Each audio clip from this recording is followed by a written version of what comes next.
What's going on, everybody, and welcome back once again to the channel. Before we get into today's video, make sure to subscribe and stack that like button. In this video, I'm going to be doing my post Week 8 XFL power rankings. And without further ado, let's begin after another wild week of XFL matchups. So, coming in at number 8, I have the Orlando Guardians, who were coming off of their first win of the season, a big one at that. But they weren't able to get the win against the Renegades. They lost 18-16 in a low defensive game. Quentin Dormady had a very rough game, and he capped it off with a game-losing fumble when the Guardians were knocking on the door of field goal range, which would have won them the game. And head coach Terrell Buckley made an interesting decision with about 4 minutes left in the game, not going for 3 and going for 1.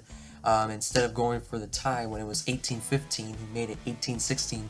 But it actually could have ended up working out if Dormady wouldn't have fumbled the ball. But you could say maybe if they would have gone for the 3 and gotten it, it'd been a tie there and they wouldn't have lost it. So ultimately, I think the move by Terrell Buckley was not good. But at the end of the day, Quentin Dormady fumbled the game away.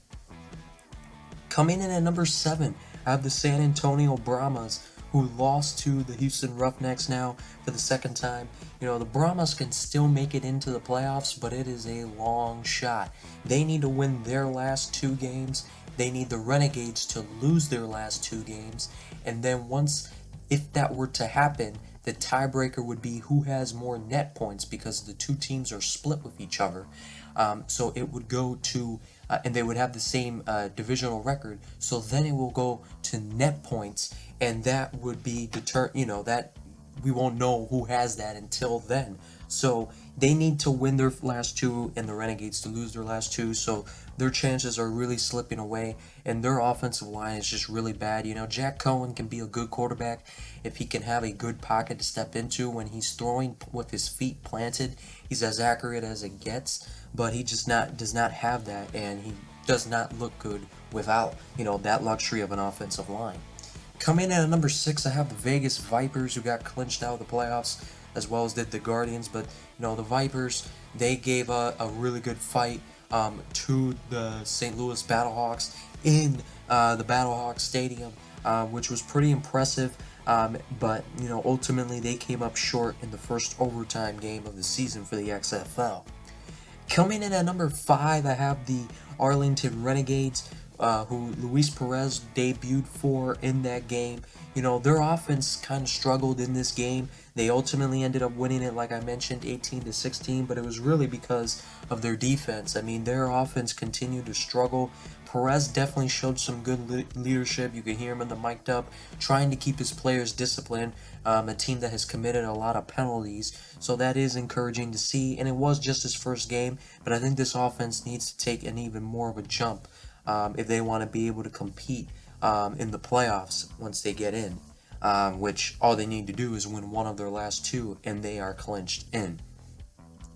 Then coming in at number 4, I have the Roughnecks, who were able to get the win over the Brahmas. As I mentioned earlier, quarterback Brandon Silvers came back and started. Brandon Silvers played a pretty good game, but he's been very up and down this season.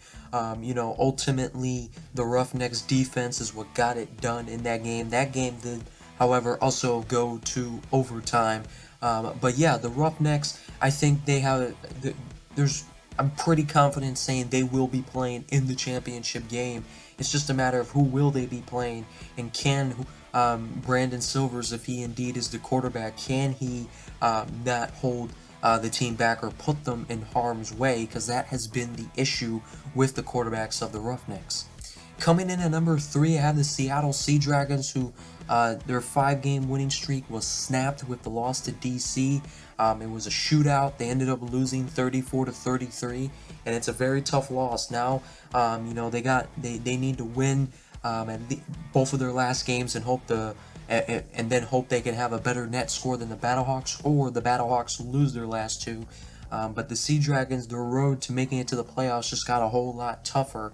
But yeah, their defense really just did not show up the way it has been over the last few weeks in this game, and that ultimately obviously cost them, allowing those 34 points. But they did sign Philip Lindsay earlier in the week former NFL Pro Bowler, former NFL star. You know, Philip Lindsay was a very good pickup, and we saw him play a bit in that game. He scored a touchdown. He had some touches. I think he'll get more acclimated in these final 2 weeks, and if, you know, in their eyes, hopefully the playoffs. So we'll see how much of an impact he can make. But Philip Lindsay is one of the best.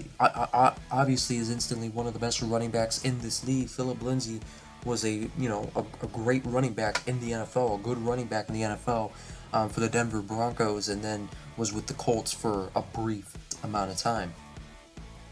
Coming in at number 2, I have the St. Louis Battlehawks, who were able to get the win despite not having their starting quarterback, AJ McCarron, out there. They had to do it with their backup, and they were able to get that done. Their defense stepped up in that game, especially in the second half. And, you know, their offense did what they need to do. Their playmakers stepped up, and Hakeem Butler,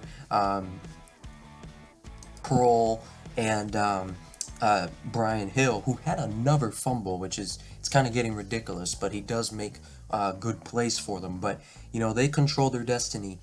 They need to win their last 2, and they are in, or at least win one of them. And if they win the one this week against the Sea Dragons, they are clinched in, but it would have to be this one. So if they win this week, they are in.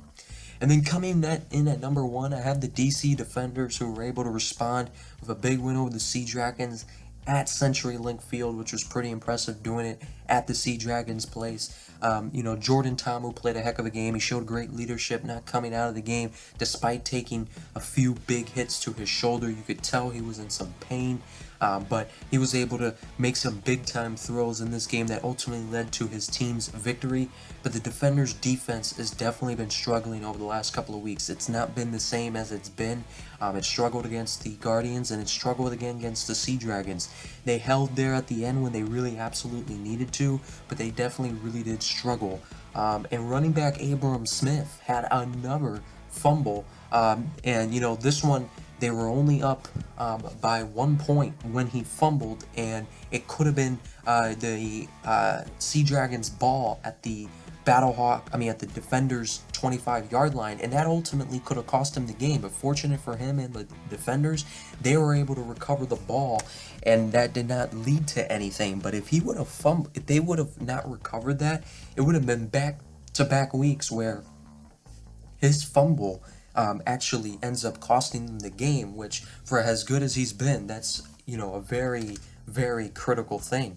But yeah, they did get the win. Defenders are still the top team. But yeah, comment down below what you guys think about all this, though. I'm looking forward to these final 2 weeks. We're in the stretch here of the XFL. And yeah, I'll see you guys next time.